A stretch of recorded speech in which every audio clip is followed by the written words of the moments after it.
I'm Teisha Bader with the JBS News Update for Monday, April the 4th, 2016.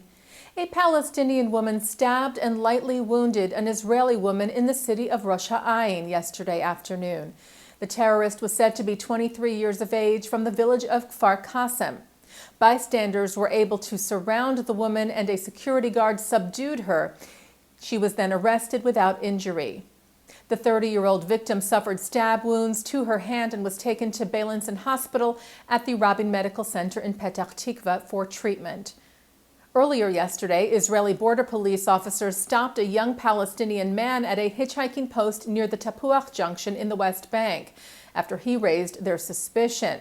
He then pulled out a knife on the troops, who were able to overpower him and arrest him without incident or injury.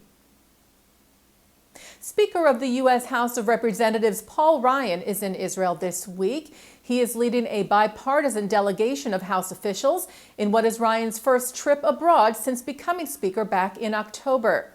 In a statement upon his arrival to the country, Ryan said yesterday, "I'm proud that my first trip as a Speaker is a return to Israel.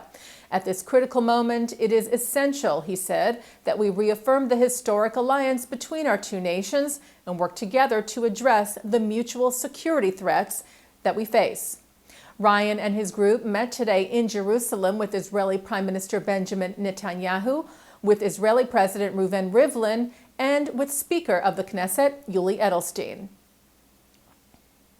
And Netanyahu today also welcomed the Foreign Minister of the Czech Republic, Lubomír Zaorálek, to Israel.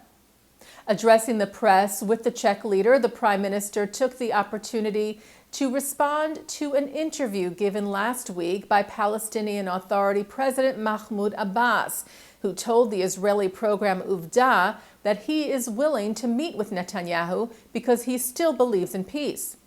Netanyahu today said he is willing to meet with Abbas. The Prime Minister said, "I'm inviting him again. I'll clear my schedule this week. Any day he can come, I will be here," adding, "My door is always open for those who want to pursue peace with Israel." Zaorálek met with Rivlin as well, and the Israeli president also addressed meeting with Abbas.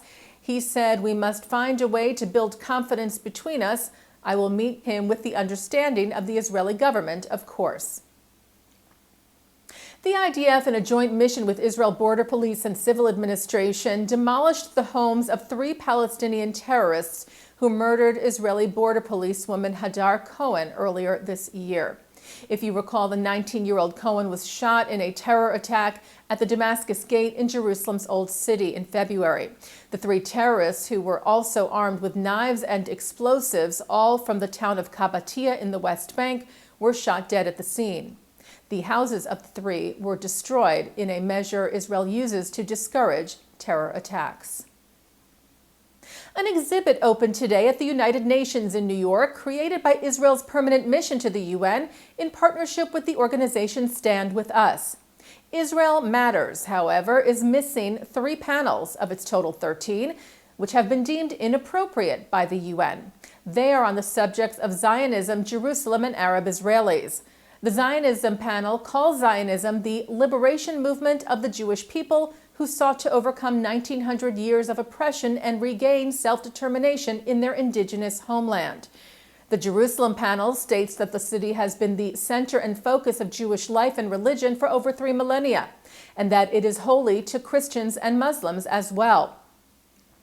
And the panel on Arab Israelis calls them the largest minority in Israel, where they are equal citizens under the law. Israel's ambassador to the UN, Danny Danon, called on UN Secretary General Ban Ki-moon to reverse his decision to censor those 3 panels, calling Ban's decision outrageous. Danon said by disqualifying an exhibition about Zionism, referring to the panel, the UN is undermining the very existence of the State of Israel as the homeland of the Jewish people. And in response to the UN action, a photograph of the banned panels with the word censored across them is now also part of the exhibit. The Israel Matters panels are used as an educational tool, often as a counter to anti-Israel displays at college campuses, as well as in churches, synagogues, and Jewish federations across the country.